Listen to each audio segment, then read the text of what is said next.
You've joined today's webinar, Taking Take Home to the Bank. Today's presenter, Ivan Zoot, is a licensed barber and cosmetologist. He holds 3 Guinness Book of World Records. The single fastest haircut, which was a layered bob that he performed in 55 seconds. He also holds the most professional haircuts in 1 hour. He did 34.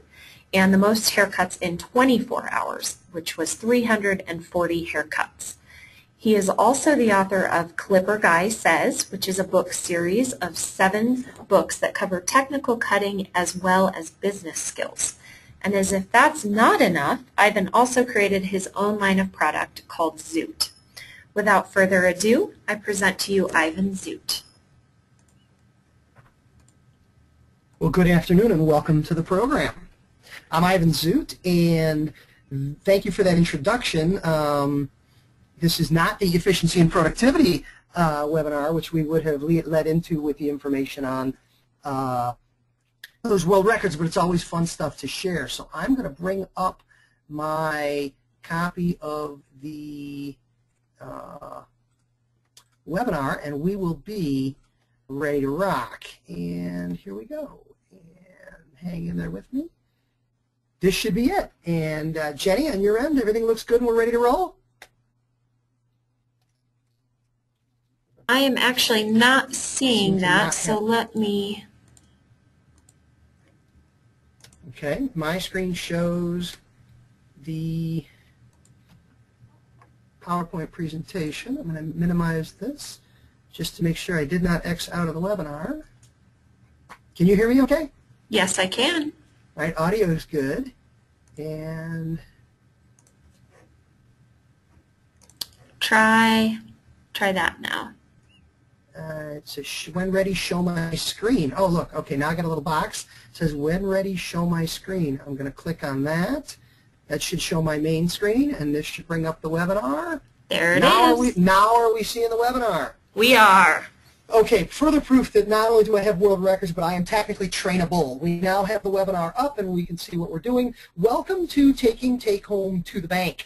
Again, Jenny, thank you for that introduction. As always, anytime someone offers me a stage or a microphone, I always start by saying thank you. It's an honor and privilege to be invited in to spend some time and share some information that I know. Associated Hair Professionals, an organization I'm excited to support with this program. I believe it is something that salon professionals should certainly be learning more about and getting involved in. You went through that little video. People will have to imagine me sitting in front of a potted plant and a picture of a tree. They got to see you doing that during the introductory video, but this is just going to be the slides with me talking. But great program, Taking Take Home to the Bank. I've been a avid retailer as long as I've been in the professional beauty industry, a huge proponent of several aspects of the retailing that we do. So we prepared this webinar. This slide presentation will take you through.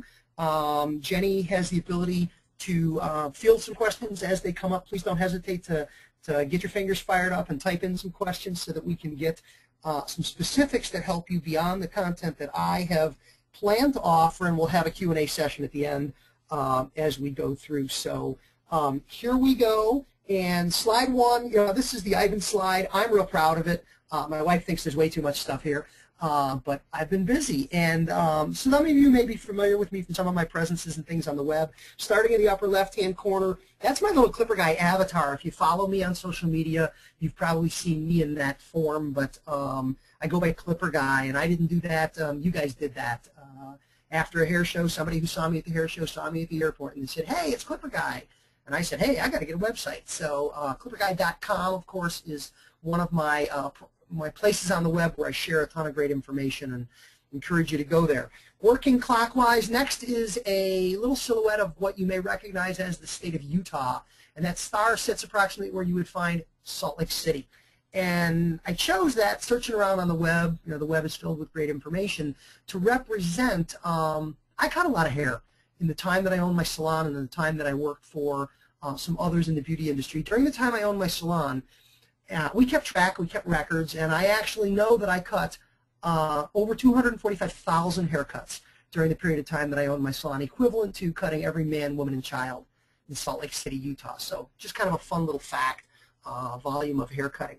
The world records we talked about, great stuff. Maybe another day we'll come by and we'll talk about efficiency and productivity. But other things on the slide here in the other corner, the Zoot products that Jenny referenced, that is my brand. Looks to me like the image was flipped mirrored because my name is spelled backwards on those tubes and bottles, but that's still kind of cool. Center Mariana, that apple with the M, that's the logo for the Mariana Schools Division, and my full-time position at this point is the Director of Sales and Education for their Schools Division, so a lot of time, dedicated energy and effort to training trainers and supporting the cosmetology school end of the business. Prior to that, about 20-plus years in a number of capacities as a contractor employee with the Andis company. Their logo is up there also. And, of course, over on the right are covers from my books. We'll talk more about those later. In the middle of the slide there, I have 2 boys and a wife. People ask about some of that stuff sometimes. I always include them. It's an older picture of my boys because my older one's a college student and my younger one's in high school, and they're not often in the same place together. So we go to an older picture. Of course, in the lower right corner, anyone who plays disc golf will recognize that as a disc golf target. I am better at disc golf than maybe the people at Mariana would want to know at this point, because it's not always about hair, and when it's not, sometimes it's about disc golf. So a little bit of a glimpse into the world of me and a lot of good stuff I like to share. That's probably enough about me. Let's get busy talking about take home to the bank. In order for us to move forward with the program, I think we have to agree to what I call some basic truth. These are some things that in a live presentation I am more than happy to debate. I'm also willing to debate them here in the form of questions, but I think these are points in which we all need to agree if the additional information in this program is to be valuable going forward. Kind of gets us all on the same page, and they're pretty simple. Number one, take-home sales are a must for long-term behind-the-chair success. The reality is if you cannot or will not suggest and recommend professional take-home product to your customers in this industry, you will not be in this industry. It's pretty much that simple. Statistics have shown us that if you are not successful generating a certain percentage of your revenue in take-home hair care product, you're just not going to last in the business long term. We'll talk more about the hows and whys, but I call that a basic truth. You got to be on board with the fact that retail is a reality. Number two, take-home sales are your responsibility. If you are a booth renter, if you operate your own business in that capacity, there's no one else to do it, bottom line. But if you are an employee in a salon or part of a larger salon environment in some other capacity, this is not the manager's job. This is not the owner's responsibility. This is not something we leave to the staff at the front desk. The suggestion or recommendation of take-home hair care product is, in fact, the responsibility of the salon professional. Again, a basic truth. Take-home selling is a learned skill. This is why we're here this morning. You know the expression, salespeople are born, not made? Untrue. Salespeople are made. Sales training is something one can study, one can put time, effort, and energy into developing the skills of, and one, I won't say perfect, but one can certainly develop a mastery of certain skills in the category to allow one to truly become a very powerful, very effective, and very lucrative sales professional. Selling is, in fact, a learned skill. And lastly, we stop using the word retail as a noun today. Notice the programming is not called taking retail to the bank. It's called taking take-home to the bank. The stuff, the physical stuff that sits on the shelves up front is not retail. It is professional take-home hair care product. Retail is, in fact, in the context of the professional beauty industry, retail is, in fact, a verb. What we do with and to this stuff is we retail it. It itself is not retail. It is take-home hair care product. I always jokingly say, you know, you got to be careful who you're talking to when you use the word retail, because to some consumers, the word retail is actually offensive. There are folks out there who enthusiastically and passionately believe they wish to purchase wholesale. Retail, in many people's minds, translates to, you are charging me too much. If you use the phrase, you want to buy some retail, my first response is, no, I would like to buy some wholesale, actually. I would prefer not to pay retail. So retail, in and of itself, as used to describe the physical product, can be and can carry some significant negative connotations. In order to move forward, it's important, I think, to recognize the incredible opportunity we have in the professional beauty industry and how unique that opportunity truly is. First and foremost, we are engaging in the suggestion and recommendation of a product and a category in which our customers are passionately and enthusiastically interested. Folks, this is hair. For many, many people, certainly the people who've chosen to sign up and participate in this webinar this morning, nothing is more important than hair. My family doesn't eat until somebody cares about hair. Hair is where it's at. You know, we jokingly say if you put any two women in a room with nothing else in the room but a pair of chairs, sit them down and close the door, it won't take but 5 minutes. They'll start talking about their hair. Hair is interesting. Hair is the central focus of many people's outward appearance and some of the things they're actively involved in thinking about. And certainly at a time and a place where they're engaged with us in the beauty industry, it's all about hair. So let's leverage the fact that our audience is interested.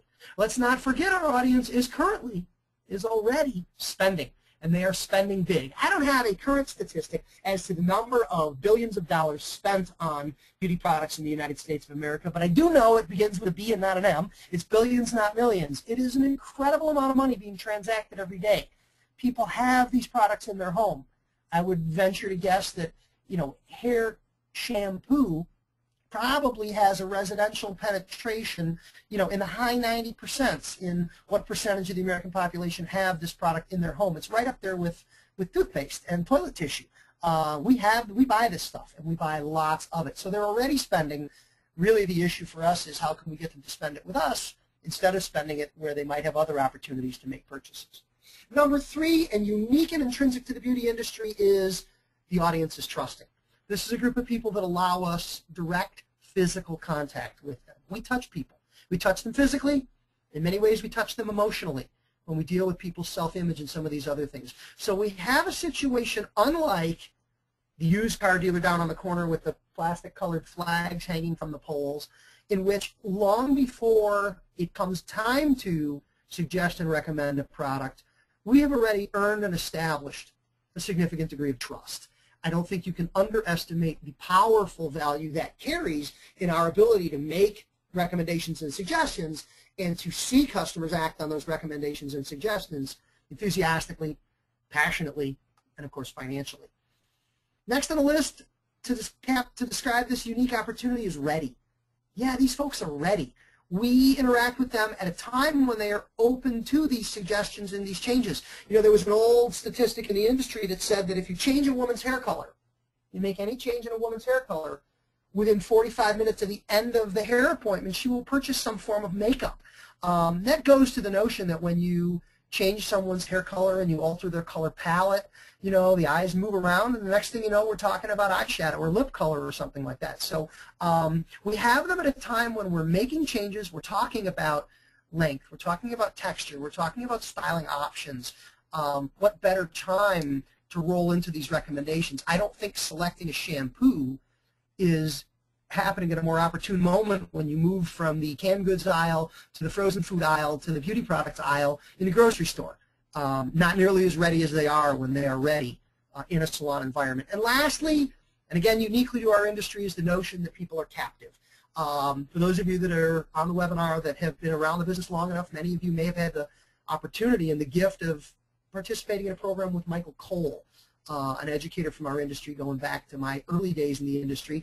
Had a program he used to teach called the 10,000-pound chair cloth, in which he sort of joked or made a mocking reference to the idea that once a client is sitting in the chair, it is as though the cutting cape or the chair cloth weighs 10,000 pounds, and they are physically unable to get out from under it.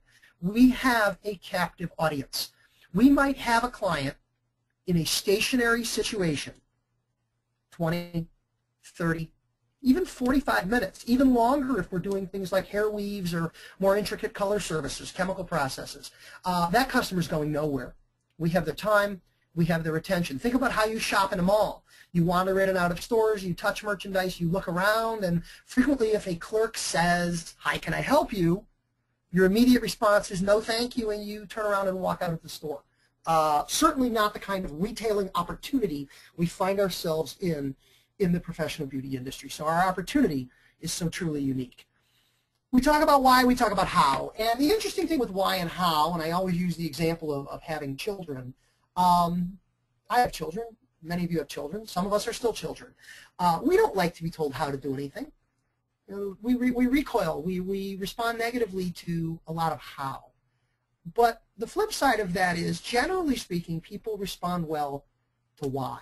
And I think it's extremely accurate when we talk about salon professional retailing, that if a stylist, an employee, an individual business person truly buys into the notion of why, they will almost figure out how on their own. I think if why is effectively engaged and explained and people buy into it, you can put less emphasis on how. People will beg you for how, or in many cases, folks are smart enough, they'll figure out how on their own. So as a result, we talk about why before we get into how. We put the focus on why, and I call this guy Why Guy because I found his picture on the web, and he really looks like he wants to know why. So we're going to talk about what Why Guy wants to know. We're going to talk about why it is important to suggest and recommend professional take-home hair care products, and that will roll us in to how. And I've got the top 10 reasons. It's kind of a Letterman list. The order is somewhat deliberate, but not completely, and we'll talk about that as we go. Number 1 on the list, client retention. Happy clients stay, product buyers are happy. I think this is extraordinarily important because as service providers, we so frequently are focused on the services that we provide. We're all about service dollars. Many salon professionals, when getting the yardstick out to measure their business and effectiveness, it's, you know, how many clients have I got? How big is my client base? How full is my book? How many haircuts did I do? How many colors did I provide?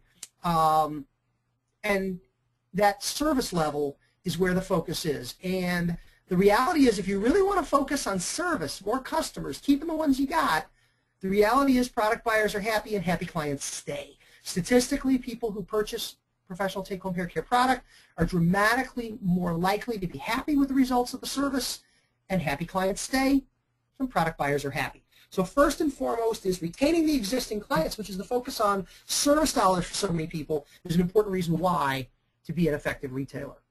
Number 2 on the list is new client referrals. Kind of ties into the number 1 reason. If you're not focused on retaining the existing ones, most of the time your focus is on getting the new ones, because between retention and referral, that's all we have. That is our business.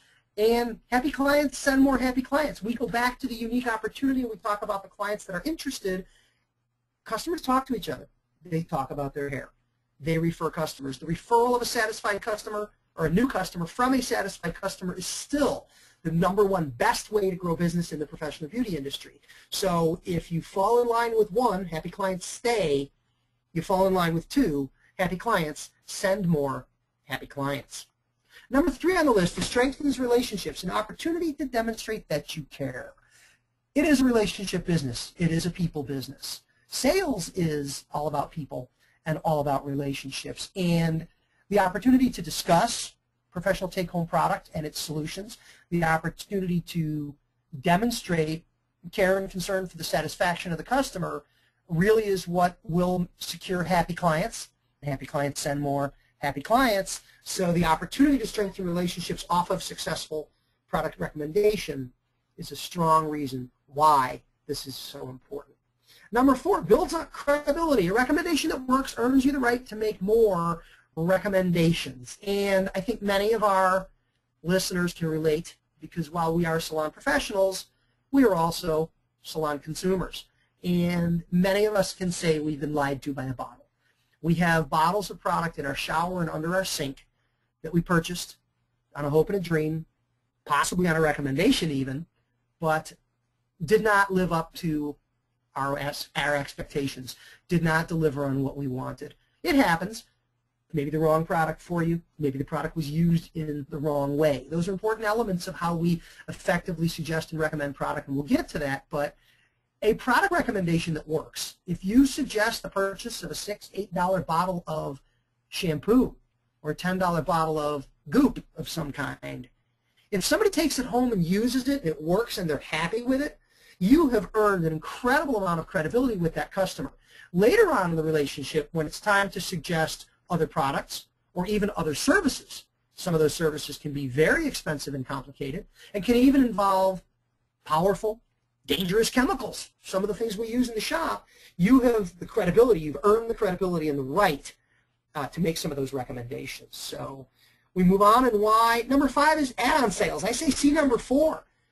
If you can effectively recommend a $5, $6, $8 purchase, $10 purchase. Later, when I want to suggest to you, perhaps it would be a good idea if we took a concoction of sulfonated oil, ammonia, and hydrogen peroxide and wiped it on your hair, would you let me do that? Well, that recipe I just gave you is simply lightener. And we're just talking about highlighting. But it can be expensive. It can be scary to a customer. It can be extraordinarily lucrative to a salon professional.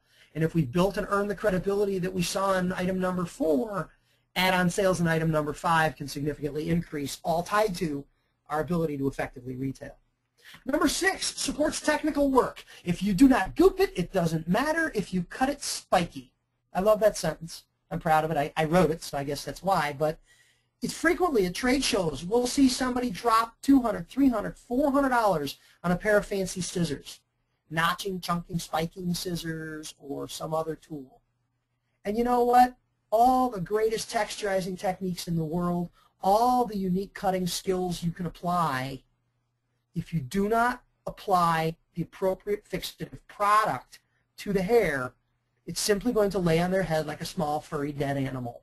It doesn't matter. So for those people out there that are big on the I'm an artist, not a salesperson, the reality is you can't create art without the product, and neither can your customers when it comes down to recreating the look. And that's where we go to number 7, supports artistry. These are for the folks that don't want to be salespeople. If they need a reason, hey, I'm an artist, I'm not a salesperson, you know what, you can't do your art without this stuff, and neither can your customers. If your expectations are to deliver artwork in the shop, you're going to be using these products, and if you're using them on a customer, I think the customer is entitled to know what it is and why it is, and now you're halfway to the cash register. Number 8 on the list is commissions, and it would be remiss if I were not to have commissions on this list of 10 reasons why we should be suggesting and recommending professional take-home hair care product, but I think it would also be wrong to put commissions number 1 on the list, because not everyone is money motivated, and it's not going to be the most important factor for many people, and it would be wrong to have it at number 10. So number 8 felt just kind of right.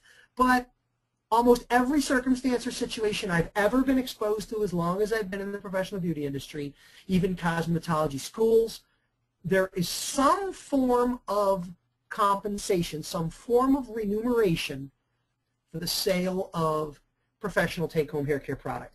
It might be a percentage of the purchase. It might be a flat rate per bottle. It might be compensation based on your retail percentage when measured against your total service dollars or your number of retail dollars averaged per client. There are lots of ways to skin the commission cat, so to speak. But the bottom line is this is money. And I always use as an example, I purchased my first house with the money I made selling 8-ounce bottles of Firm Hold Styling Gel.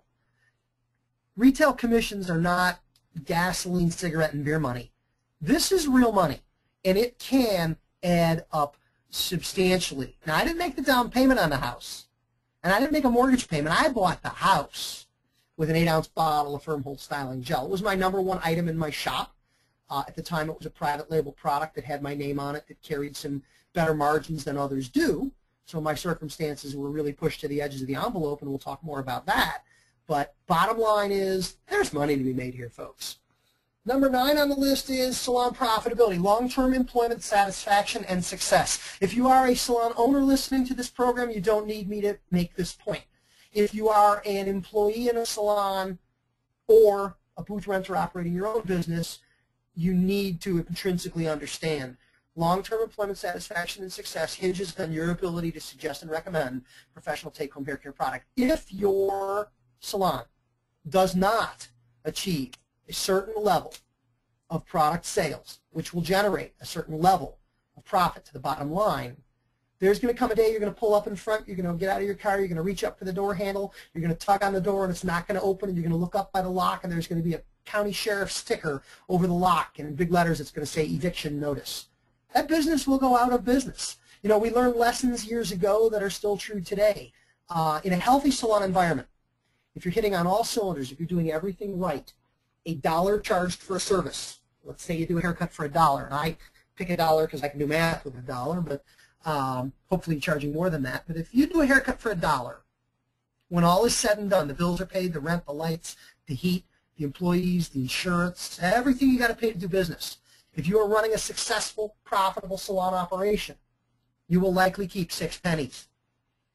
Typical, healthy profit margin in the professional beauty industry is 6%.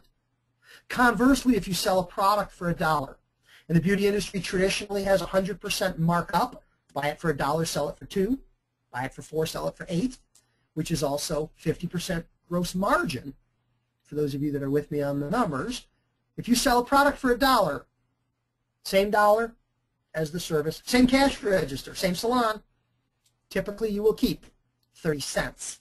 Statistically, professional take-home product dollars are 5 times more profitable straight to the bottom line than service dollars ever will be. And for those of you that are booth renters with us, if you're operating your own physical business environment, you are what I call, 2 hands, 1 bottom.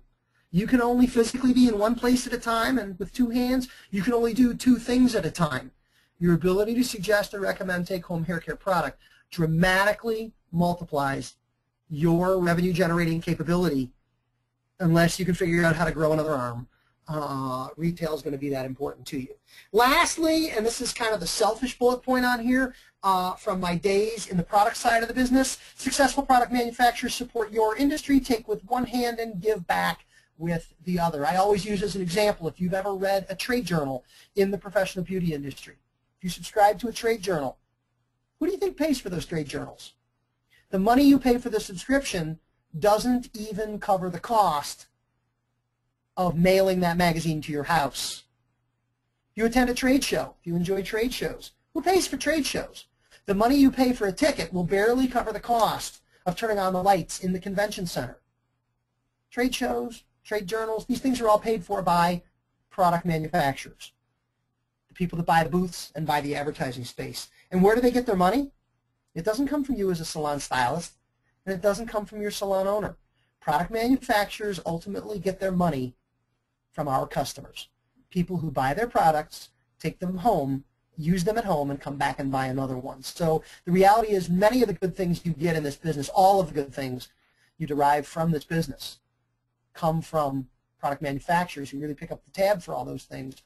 And they're relying on us as the middleman, really, to see to it that our customers fund that channel for the good things that we want. So this is the top 10 list of why. I encourage as we get to the Q&A portion, if you get some questions, let's fire them up. Let's get into that a little more deeply. But let's take a look at how.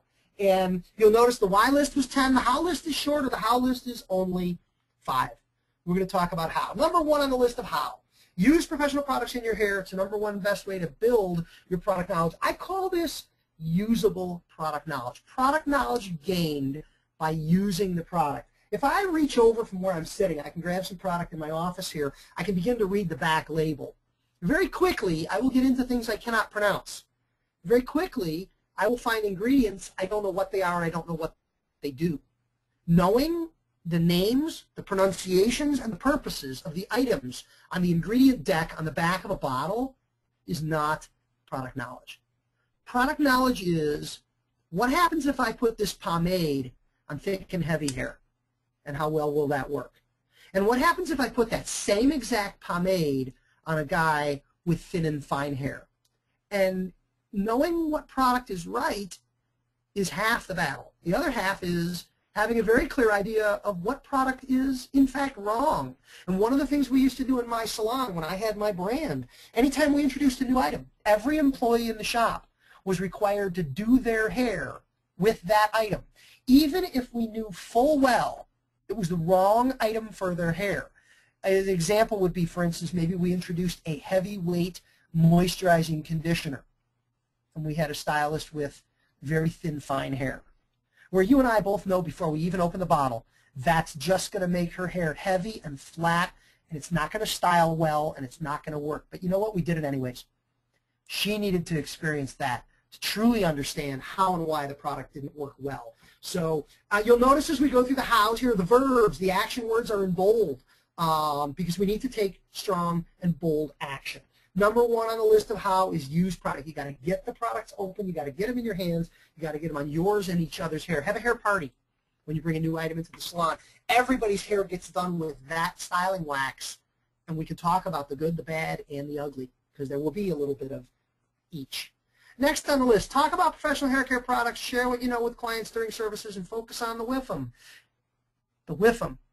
Anybody know what that is? W-I-I-F-M. When we sell, we focus on the WIFM. WIFM is an acronym. Looks like it might be a radio station, but it's not. It's an acronym. That's what's in it for me. And that's what the client wants to know. What's in it for me? You know, I always use the example with a client in your chair. You're going to talk about the 4th of July weekend. You know, the fireworks were great. The weather was fabulous. You're going to talk about movies. You know, Despicable Me. Oh, hey, did you go see Johnny Depp in Lone Ranger this weekend? You know, we're going to talk about what's going on because that's what we do. That's part of the social aspect of the industry.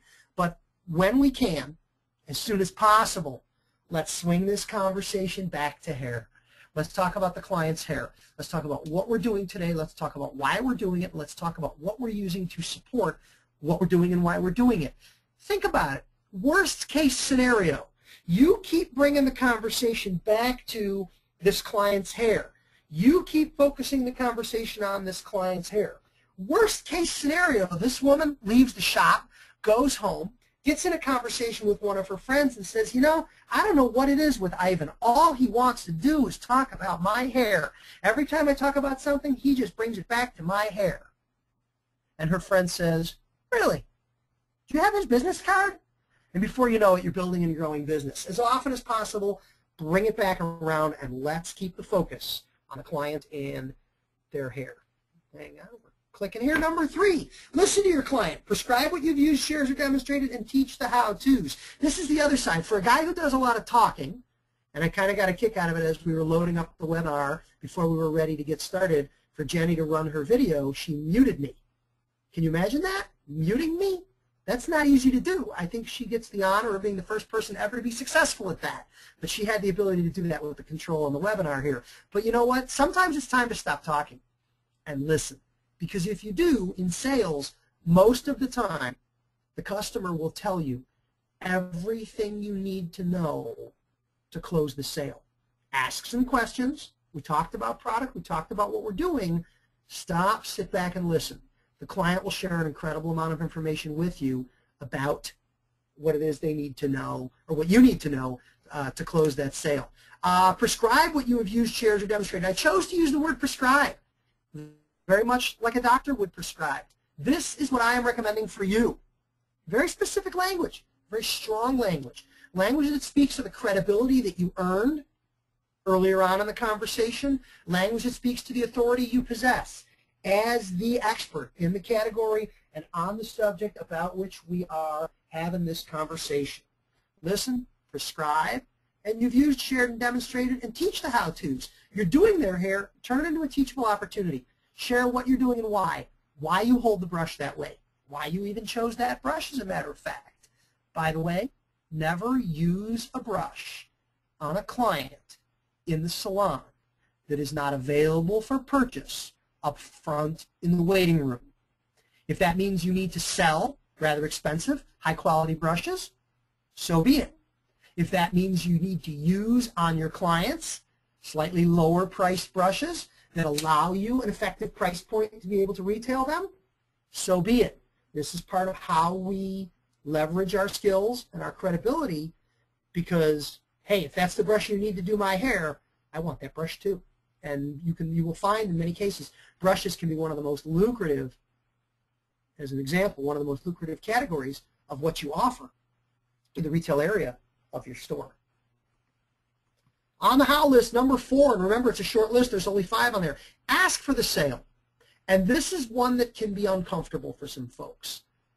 Notice the verbs. Tell the client to buy. Put the product in their hands and recommend the related item. Here I go. I'm on to selling the next item already. Every shampoo has a corresponding conditioner. Every styling product has a fixative or a shampoo. You know, we only do 2 things in this business. I make this joke all the time. In the professional beauty industry, we only do 2 things. What are the 2 things we do? Number 1, we make hair dirty. And when we get hair really, really dirty, we make hair clean. And as soon as we get hair really, really clean, we make it dirty again. That's probably an oversimplification of the business, but in reality, it is what we do. And fortunately, we have products for making hair dirty and making hair clean.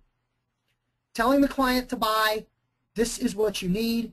I'm going to get you all set up front, and Jennifer will ring you up, or I will ring you up, or we will run your card, or whatever it is we do up front.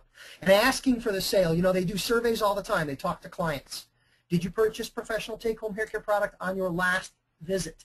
If the answer is no, the follow-up question is why not? And overwhelmingly, the most common answer to the question, why didn't you purchase a product on your last visit to a salon? Overwhelmingly, the answer is, nobody asked me to. Nobody told me to. Remember, the clients are ready. They're enthusiastic. They're interested. You have the credibility. You have the unique opportunity. You have them captive. Shame on all of us if we simply don't ask. You know, I can suggest you can forget everything else in the webinar if you simply ask every customer at the front desk. It's kind of what we'll call Salon Professional Retailing 101. If you simply ask every customer, do you need shampoo today? Now, it's not the greatest question in the world. It's what I call a say no question, because the answer is potentially no. And if you ask a question where no is a potential answer, you might get a no, and then you're dead in the water. But asking is better than not asking. And if you do nothing else beginning tomorrow, if you simply ask every customer to make a purchase, sales will go up. There, we can simplify this class down to simply that. Lastly on the list, thank the client, follow up on the next visit, and take notes as needed. I think the most important thing here, you know, the thank you is certainly the most important part of any business transaction. Demonstrating gratitude and appreciation for the business we enjoy with a hopefulness that we'll have the opportunity to do it again. That's just a part of how we interact as humans. Thank the client. Follow up on the next visit. We do that by taking notes. You know, taking notes, I'm an old school guy. Back in my day, we used pencils. We used client file cards. Remember those? We took notes. We took real notes. Today, there are a wealth of electronic tools available. Client file database management programs, online appointment programming, all kinds of tools that allow us to build files of information on customers. Everything from color formulas to birth dates to, you know, the names and interests of their children, and retailing information should be on there as well. Last time they were in, they bought a bottle of ABC Firm Hold Styling Gel. Let's ask a follow-up question the next time. How'd that work for you? You come back and ask a follow-up on a successful retail purchase, you reinforce your credibility. They remember the product. They remember where they got it. Perhaps they need more, but even if they don't, they remember you were responsible for that successful recommendation, which earns you the right, now we're going back to one of the items on the list of why, earns you the right to make additional recommendations, whether it be the next product, the next service, or even the request of the referral of their family and friends. So this rounds out the list of 5 on our hows. So we've covered why and we've covered how. And one of the things we wanted to cover in this webinar as well, we're kind of segueing here, transitioning into a discussion about products themselves. And while we will not talk of specific brands, we're going to get into a conversation about what do we choose to sell and why. And first, you know, we'll say brand X. What brand are you going to choose to offer to your customers in your business? And I think there's a couple of questions we need to ask. The first one, and this is where I see people sometimes get challenged, is in selecting a brand that effectively represents or mirrors or matches your salon's personality. Product brands have personalities. Without rattling off the names of specific brands, I think if we think about some of the brands that are out there, we recognize some of those personalities. There are brands that are very fashion-forward and progressive. And if you are in a, for instance, downtown area of a major metropolitan area, fashion-forward and progressive may very accurately describe your customer base. There are brands out there that are young and funky. And I think you can very quickly see that a brand that is young and funky, interesting colors on the bottles, funny names on the products, might not be a great fit for a salon that is fashion-forward and progressive. There are brands out there that are, today especially, extraordinarily environmentally focused. And there are salons and there are communities in which environmental awareness, environmental activism, concern over ingredients, and some of those issues are very, very dominant in the conversations. I've been in salons where long before they even ask, is that going to clean my hair, They want to know, is that shampoo sulfate free, you know, this free, that free, organic. You know, there's no end to the list today. And that's very much a personality issue with those brands. And there's a right and a wrong fit. I'm not saying that some salons can't really support multiple brands with multiple personalities. You know, there was a time back when I had my salon in the 90s when our industry, it was prevalent that a salon would retail 10 or 12 lines of product. I think those days are gone. I think there's too much confusion. There's too much choice today, and running that massive retail store up front, I think it's an example of more is not more. More is sometimes less, and sometimes less is more.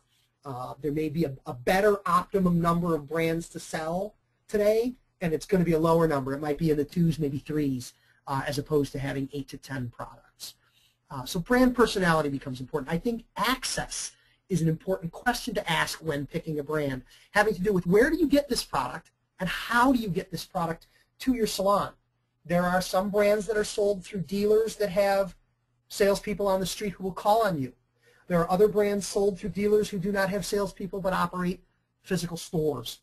There are some brands that sell exclusively on the web. There are issues of order sizes and minimums. There are issues of forms of payment, whether you can maintain an open account or whether you must pay cash, check, or charge, or whether it may be a business that only accepts credit cards today. So your ability to access the product in reasonable convenience, in reasonable quantities. Don't forget when we talk about access, one thing that comes into that conversation may be freight. How much are you paying for product to be shipped to you, and how does that impact your profit margins? Because that shipping cost needs to be divided out over every unit you purchase and needs to be added to the potential cost of every item you offer at retail in your salon. Next on the list is support, and of course we've all been made promises by product manufacturers about levels of support and its availability and your access to it, and many manufacturers live up to those promises with enthusiasm. Some don't. I think we need to ask better questions when it comes to what type of support comes with this product. And when I say support, that ranges from, for instance, 24-hour access online to a helpline when you have a question. It might be actual physical education in your salon. It might be VIP participation in educational programming at trade shows, events, and seminars.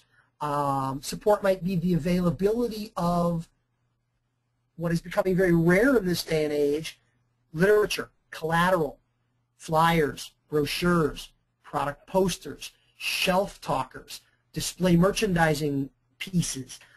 These are things that back in the old days were abundant, and through cost cutting and changes in access to some of these things, I don't think they're offered to the extent that they used to be, and in some cases they don't need to be. But the question is what support is there, and to what extent can you avail yourselves of it on an ongoing basis. Lastly on there, I put the word math. Scares me a lot of times when somebody says we're going to do math, but the bottom line is the money we're going to make. What are the margins? You know, back in the day, I referenced earlier, traditionally in the beauty industry, it was all 100% markup, 50% margin. Buy it for $1 and sell it for $2. Buy it for $5 and sell it for $10. If you've noticed, a lot of the manufacturers have crept into that a little bit. Today you will find situations where it's buy it for $5.75 and sell it for $10. Well, on the surface that doesn't look like much, but you know what? They just took a chunk out of your margin. And as those costs have crept up, if the retails haven't crept with it because there's been some concern over some price pressure and price sensitivity on the part of consumers, what's happened is your margins have eroded. So the real question there is, can you make the money that you hope to make with this brand at the volumes you hope to do, and what will those numbers really look like? Sometimes it's a matter of getting out the calculator and go old school, get out a pencil, and really figure out what your money looks like going into a brand and what its long-term prospects for profitability will be. Next is we go from brand X to brand U, and I have been a enthusiastic proponent of private label long as I've been in the business. I launched my own hair salon at the time with a private label product brand. I had 5 SKUs when I opened my shop, When I sold my shop, I was up to 30-some items in my brand. There are some great business partners out there. I'll mention one that I enjoy working with a little bit later, with whom you can get engaged in doing your own hair care product. And it's easy to do. It's fun to do. It can be substantially more profitable. The numbers are dramatically different. You can buy shampoo for $2 and sell it for $10. And instead of 100% markup, you might be dealing with 500% markup. A very different world from stock product, but you need to be aware. Look at the graphic right there. Guy jumping out of the airplane, and he didn't have a parachute. I use that to kind of symbolize when you do choose to go private label, you are choosing to go on your own. You really are cutting the cord here. When I moved to a predominantly private label salon environment, the sales consultants from the dealers really stopped coming around as often, because while they would make money selling me hair color and some sundry supplies, cotton coil, and end papers, there wasn't a lot of dollars left in my shop for them because I was sourcing my product elsewhere. So some of the support you get in that form will disappear. You're going to be abandoning some of those kind of things. So very lucrative discussion in the world of private labeling, and some things to think about. Number one, the easiest way to get involved in private label is what we call stock formula private label. These are companies out there that offer a range of products, a line of shampoos, conditioners, styling products, fixatives, you name it, in their own formulas. A moisturizing shampoo, this is what it looks like, this is what it smells like, this is the color, and this is what it does. They will provide you with samples of these products. You can use them to confirm you are happy with their performance characteristics, the way the products behave and how the products feel and what they do. You can choose from a limited selection of stock packaging, bottles, tubes that they have available, and most of them provide full artistic support from designing labels, screen printing, or stickering, however you're going to label your products, but you're working with their stock formulas. And as an example, if you choose to use their stock formula moisturizing shampoo, there could be, and there are, hundreds of other salons selling that exact same shampoo from a different bottle. It's all coming out of the same vat when they make it. You've got your name on it. Somebody else puts their name on it. Not a bad way to go. I have successfully sold stock formula private label for many years in my salon in a very lucrative way. There's nothing wrong with it. Many of these companies manufacture products for big name brands in the industries as well. The products are high quality. They work extremely well. They do what they're supposed to do. That is what we call stock private label. Your margins will be good. Your margins will be closer to the margins you find with branded private label because the minimums are small, and that is the big advantage to this. As an example, one of the companies that I work with, their minimum purchase is 48 pieces of any given product. That's not a lot. It's 4 dozen. That's not a lot of product because it's a stock formula. They run your bottles, they load them up, and they send them off. Literally, if you work with one of your stock formulas, you can probably go from idea for what you want to having it on your shelf in your store in just several weeks. It's that quick and it's that easy. But when you buy in those small quantities, your margins will not be as healthy because your cost per unit will be higher. Next on the list in this category is custom formulations. Custom formulation is where you, and there's full custom and semi-custom. Custom formulation is where you want to make changes. Semi-custom is where you take an existing item that they make and you say, I really love this shampoo, but I would like it to be yellow and I want it to smell like bananas. Well, they can do that. Now, the minimums are going to go up because now they've got to formulate for you a special batch. The minimums go up, but the flip side is the cost per unit begins to drop substantially. And this is where we get into the next point on the list is minimums. You know, the minimums for stock private label are very small. As you get to semi-custom and then ultimately to full custom is where you either you hand them a bottle of something you love from somebody else and ask, can we knock off this product?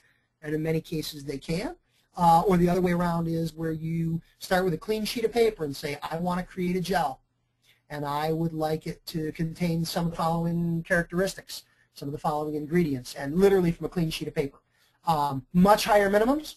There are development costs, there are laboratory costs and other things that enter into it, but because of the size of the minimums, by the time you order, the number of units you're going to have to order, your cost per unit is dramatically lower, and your overall profitability with that product is substantially greater. You will have to have deeper pockets in order to be able to purchase it, to warehouse it in some way if you don't use a public warehousing. So that's where we get into issues of delivery and where we get into issues of scalability. Can this company grow with you? Are you going to be selling this just in your one chair in a booth rental situation? Are you a salon owner that's going to sell this in your salon with your 10 stylists? Or are you an owner with 3 locations? Or do you have a chain? Or do you want to sell this through distribution to the whole wide world and, you know, take it beyond? So can that company scale with you are some important questions and things to be thinking about. But lots and lots of opportunity within private label that's brand new. It really gives us a glimpse into some choices and opportunities and options when we talk about what are we going to offer, where are we going to get it from, and what it's going to look like. This is the point at which we kind of open things up. Jenny, I hope you're still there, taking furious notes. Yes, I am. Sorry, I was muted. So, yep, I am here. Not a problem. Okay, Q&A time. I don't know if you've got a list of them stacked up from what has come in or where we're going. What do you got? You know, I don't currently have any questions, so definitely hop on and send in any questions that you have at this point. We'll give you a few minutes to do that. Okay, I'm going to advance 2 slides over while we're waiting if there's some questions. I will mention here in my introduction, Jenny mentioned the ClipperGuy Says series of books. And on this slide in the upper right-hand corner, I've got the slide that shows the covers on the books. I've written 7 of them. They all go under the name ClipperGuy Says. And 2 of them are technical cutting books. At the top center, the green and the blue are the books related to technical cutting. One of them is ClipperGuy Says Get Clippering. That is the book that covers pretty much my entire brain contents on cutting hair. The green one, ClipperGuy Says Time is Money. That one tells the story of my Guinness World Records and shares my hair cutting efficiency and productivity system. Down at the bottom, the red and the black, those 2 books are the business books. One of them, ClipperGuy Says Get Busy, is my marketing book, 52 Ideas for Marketing for Building and Growing Salon Business. It's called the 52-Week Roadmap. 1 marketing idea a week, every week for a year. At the end of a year, you do what's in that book. You'll build a business bigger and better than you ever imagined in your wildest dreams, or I'll give you all your money back. The black one, Play to Win, that's barbershop and hair salon best practices. Not the things you might want to do, the things you got to do to be successful in our business. Brown and purple are the education books. ClipperGuy Says Share, my newest book, is Training Trainers to Train, Teaching Teachers to Teach. Not a technical book of how-to, but how to share the things we do in our business. The purple one is for students. That is ClipperGuy Says All Work Performed by Students Under the Supervision of a Licensed Instructor. That one is a 52-week roadmap to cosmetology school success. It's not, or barber school. It's not curriculum. It's what they didn't teach you in cosmetology school book. It's above and beyond. And lastly on there, the orange one, ClipperGuy Says Talk the Talk, is my alphabetical vocabulary or glossary book. That's the A to Z, the language of men's hair and clipper cutting. On my ZootHair.com website, ClipperGuy is my technical site. Zoot Hair is my e-commerce site. For those of you that joined us with Associated Hair Professionals for this webinar, kind of a special deal, 15% off on any purchase from the website. All the hair care product, all the books, all of my videos, all the hair tools. When you go to checkout, you see on the screen there, 15 off deal, 15 OFFDEAL. Put that in where they ask for a coupon code. It'll take 15% off your entire order. That's a thank you for anyone and everyone for being here and joining us for the program. Can we see me back up here? Oh, I know how to click backwards too. Look at that. Q&A. Have we got anything to share at this point? We have one question. As a salon owner, how do I motivate my staff to sell more take-home? Obviously a great question, and one of the points of this presentation. Motivation is an interesting word, and I will answer by not answering directly in that your staff is a group of individuals. Every individual motivates a little bit differently. I learned this very powerfully in my business. We ran a retailing contest, and I had a stylist who just wasn't making the numbers. And I, at one point, overheard this stylist telling another employee, you know, I don't care about winning this contest, but I just don't want to be last on the list because he'll harass me. And it was interesting to me. It was kind of an eye-opener because while I tend to be motivated by money and other things like that, it never would have occurred to me that the motivation might be not to come in first, but to not come in last. That struck me as odd, but the lesson, the takeaway for me was, if you want to understand how to motivate an employee, I think the most important thing to do is simply to ask. And I don't want to be, you know, too new agey, touchy, feely, thinky with this kind of an answer, but, you know, especially today as we look to managing members of that millennial generation, individuals who are very different from somebody like myself who falls into that baby boom category, some really open conversation about, look guys, the suggestion or recommendation of professional take-home hair care product is fundamental to your success long term. You want to make money? I gave you the 10 reasons why they need to do it. I think they need to be exposed to those. You know, a lot of times with these type of webinars, an owner or manager is attending the webinar and thinking to themselves, this is what my people need to hear. They should be here. Well, they should be here. Fortunately for you, as Jenny mentioned earlier, the webinar will be available online after this. If you felt that this is information that coming from me instead of coming from you as an owner might be valuable, great. Park them in front of a laptop, and if you have to pay them for an hour to listen to it, so be it. But also open up that dialogue and say, look, you know, we know we have to do this. What do we need to do to make it happen? I think you may be very surprised when you ask what people want, what an employee wants, or what they might think is fair or reasonable. I think you might find them to be more fair and more reasonable than you might have thought. And some of the answers might be quite surprising. And most importantly, where we deal with some of these generational differences, some of the answers we get sometimes are very different from what we might have suspected they would be. A good example of this is if you do a lot of reading on working with and training millennials, millennials are highly incentivized by things like choice and timing. Things like hours that they work during the week, the ability to make some of those choices themselves, where you may have some flexibility in things that you might have taken as a given for your business or a given as an employee. All of a sudden that may become a very powerful incentivizer for a young person, very differently than it may have been for someone of my group. So, you know, most importantly, I think it's don't assume that what motivated in the past will work now, and let's ask some good questions about what it is that they want, and within reason, then the question to ourselves is, can I give them what it is they're asking for? Because if they want it and you can provide it, I think it's a win-win for everybody. Jenny? I don't have any other questions. Come on. There are a lot of you on here, and you've got his full attention, so feel free to send in your questions.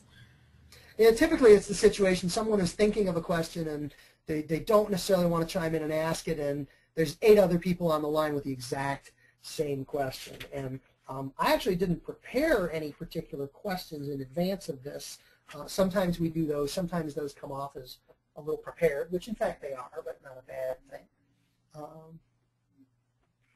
All right, and timing-wise, if we have no further questions, where do we roll from here?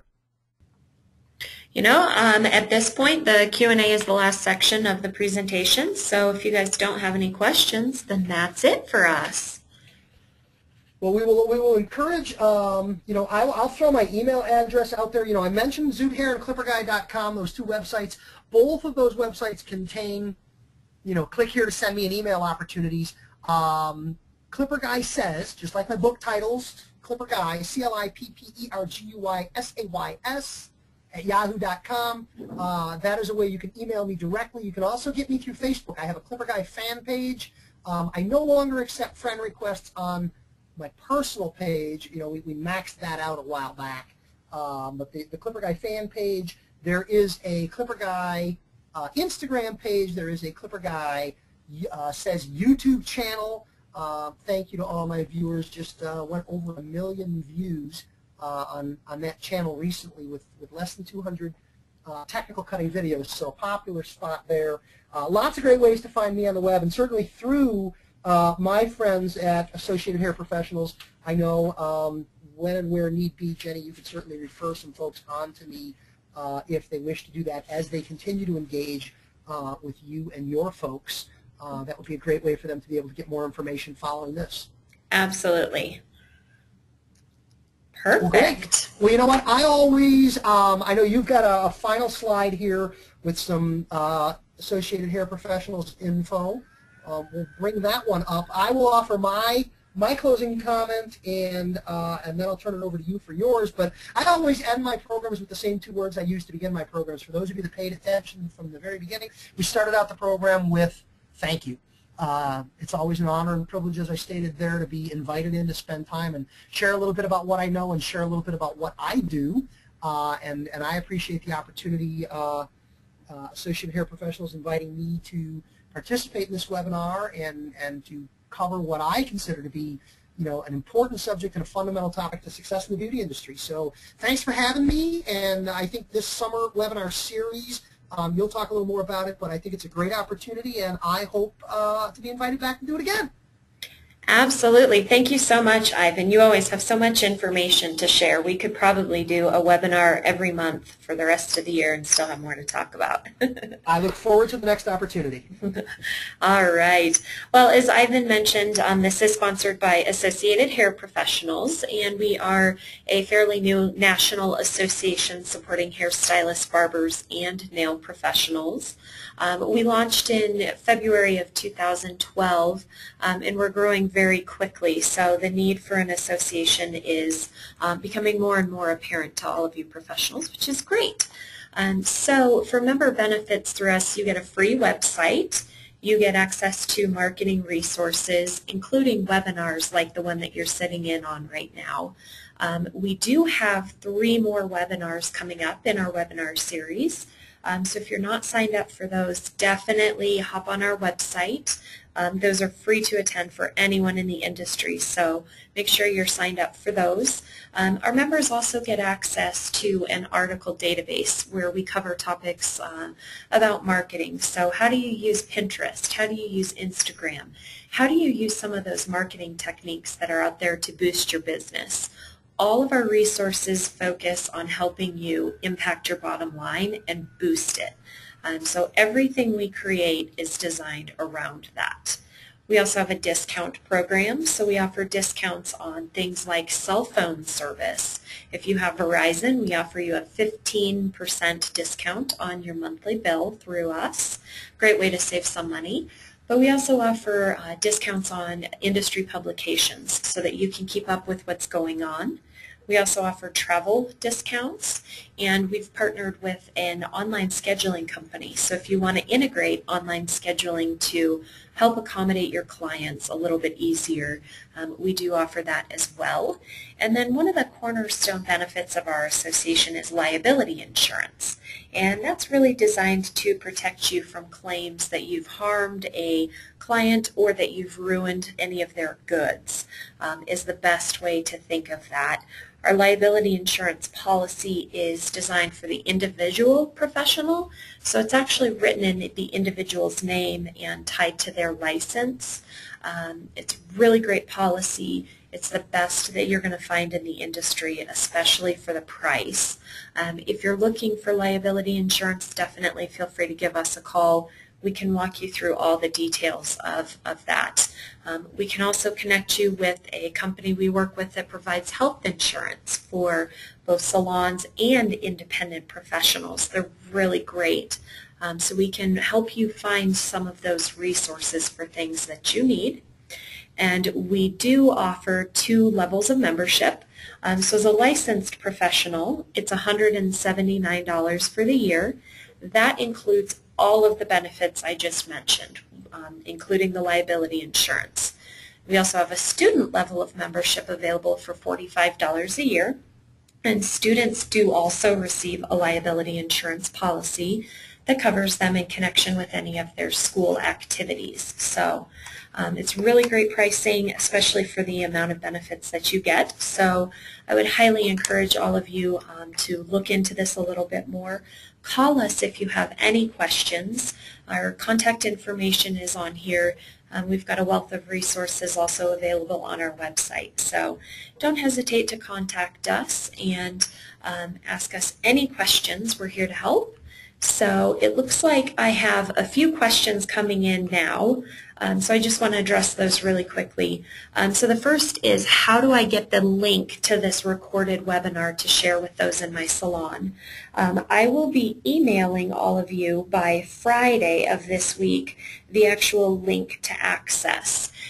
Check your junk mail folder if you don't see it in your email by Friday.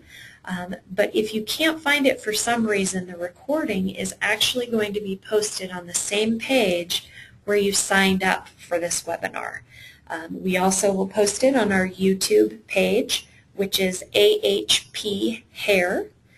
So there are a few different ways you can find it, but just keep your eyes peeled if you want to go the easy route. I will email you when that's ready, again, by this Friday.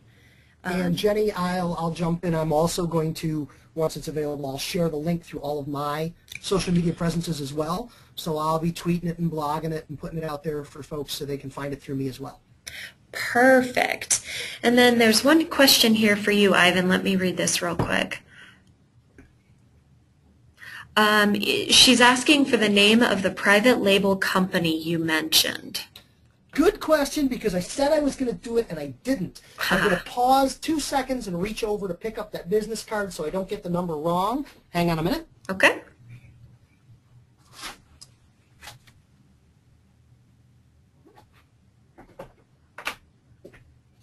All right, I'm back here. While there are many in this category who do this, I got a favorite. And this is a company called Liquid Technologies. Again, I will post their information in a blog post, which I will put out through all my social media properties if you don't catch all of it.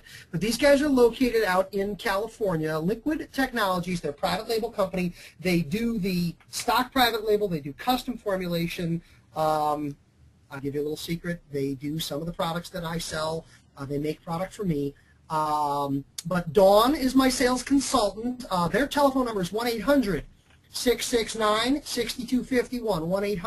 1-800-669-6251. Their website is liquidtech, liquidtek.com. There is some information available there, but Dawn is my sales consultant.